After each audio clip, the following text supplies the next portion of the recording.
What's up, guys? Jerome from Pleeka, and today we're doing my top 5 video for Supergirl this week, and I will also be discussing the awesome trailer that came out for the crossover. And also, quickly, for those who care, I haven't done a top 5 video in like 2 weeks. I've been super busy editing our podcast and our videos, and I was going to do my Arrow and Legends of Tomorrow video over the weekend, or even I tried to get it done on Friday, but I just didn't have time. We were filming a lot of shit.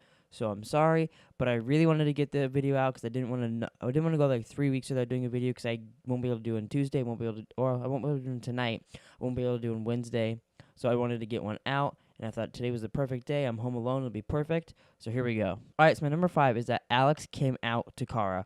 I said this in I think my last Supergirl video I did that I think Alex was going to be the character that they said was going to be gay on these shows, which I mean was kind of obvious, but it probably shocked some people.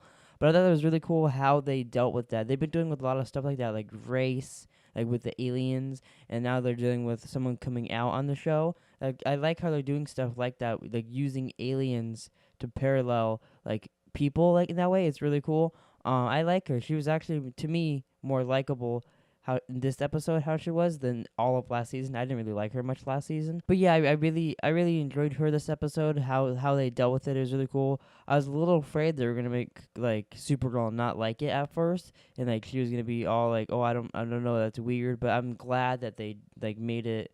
She was fine with it. She just wanted to understand, and it was actually really sad at the end when the girl ended up not liking her, which I kind of thought that was gonna happen too. It was kind of obvious, but it was still sad. I saw everybody on Twitter talking about how they were crying at the end of the episode, but I think she'll move on. I think she'll find a partner eventually, and it'll be all good. All right, my number 4 is that the special effects in this episode were so good. Like how we saw Kara and Martian Manhunter laying on those tables, like with the life sucked out of them. Like they looked so like gross and just drained. That was really cool.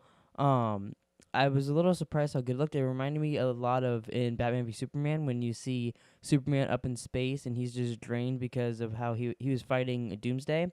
Reminded me a little bit of that, but I really liked how they did that. Like I expected them to just be laying there. They're like, oh, they don't have any powers right now, or they're like almost dying. But like they looked almost like skeleton like. It looked really really cool. All right, and my number 3 and my number 2 I'm mixing together because it was that Mon-El and the Guardian were fighting together to take down the bad guy this episode. I really like these two characters. I like that Jimmy Olsen is becoming a superhero. He wants to fight crime now, which is cool because last season all he was a love interest and he was real boring. So it's real cool seeing him do that now. I like the little voice changer thing they did with him. I kind of wish that they would give Diggle a suit like that because Diggle's just got the helmet. Like, why don't they get Cisco to make him an outfit like that? I don't know. But it was pretty neat. I like his little shield he popped up when they blocked it all that. It'll be a real cool pop figure if they ever get to making Supergirl pop figures. That'll be real awesome. Now all they need to do now is make Mon-El a suit because he fought crime. He did cool. I mean, he got kidnapped at the end. So hopefully after they get him back and maybe after the crossover and shit, they could get to making him a suit because I can't wait to see how they do it. I don't know if they're going to do it straight from the comics or if they're going to make him like basically a Superman outfit but like a little different because like I can't see him wearing the S on his chest because like he's not from he's not from Krypton.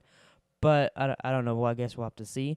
But I really liked their fight scene and them fighting together. It was cool not having to have Supergirl fight the day. They had a guy that can fight on the ground fight the day, and then they also had the new guy Mon-El who can't really fly and more like hops and like he did save that girl from the car. It was just a real cool scene to me, and I wanted to put those two together. All right, and my number 1. This is where I cheat a little bit and I talk about the trailer. My number 1 is that on the commercial break we saw a trailer for the Fortnite crossover, and oh my god, does it look awesome. So we got to see Flash. He found like this crashed spaceship on the floor. He finds that I think he's the one that brings the whole team together. He's going to go get Kara in like 2 weeks, bring her over to Earth 1, I guess, and they're going to have to fight the Dominators. We actually got to see what the aliens look like. They look pretty close to what they look like in the comics. So they look like aliens. They have like the little red dot on their forehead, but it looked real cool. We got to see Arrow yelling at him. Felicity's freaking out because it's the best crossover ever. We got the Legends there. Like, this is going to be such a cool crossover. Because last year, the best episodes of the shows, to me, was the crossover. Like, when they were basically setting up Legends of Tomorrow. That was the best episode to me. Because it was like a movie Justice League on TV, basically. So now we have 4 shows crossing over, so we have even more characters. I believe they said at one point there will be 18 characters on screen fighting people. Like, that is amazing. Coming from a couple years ago, all they had was Arrow on TV. Now they have all this shit going up. It's gonna be awesome. My only thing is, what are they gonna do next year? Like, are they just gonna keep taking big comic book storylines and putting them into? Because that'd be real cool. I just don't know how they're gonna top this. Even though I haven't seen it, the trailer looks so awesome. I'm so excited for it. But I do want to say, I will not be doing top 5 videos for those. But me and my dad, we do a me, my dad, and Hess, we do a podcast called the Pleeka podcast, and then me and my dad do these ones on Flash every week. When the crossover happens, we'll do a podcast on Supergirl, podcast on Flash, podcast on Arrow, and a podcast on Legends of Tomorrow.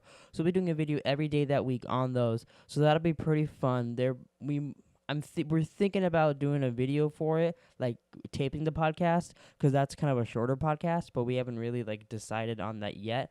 But I'm so excited for the crossover. That was my top 5 for Supergirl. I believe this is episode 7 of season 2.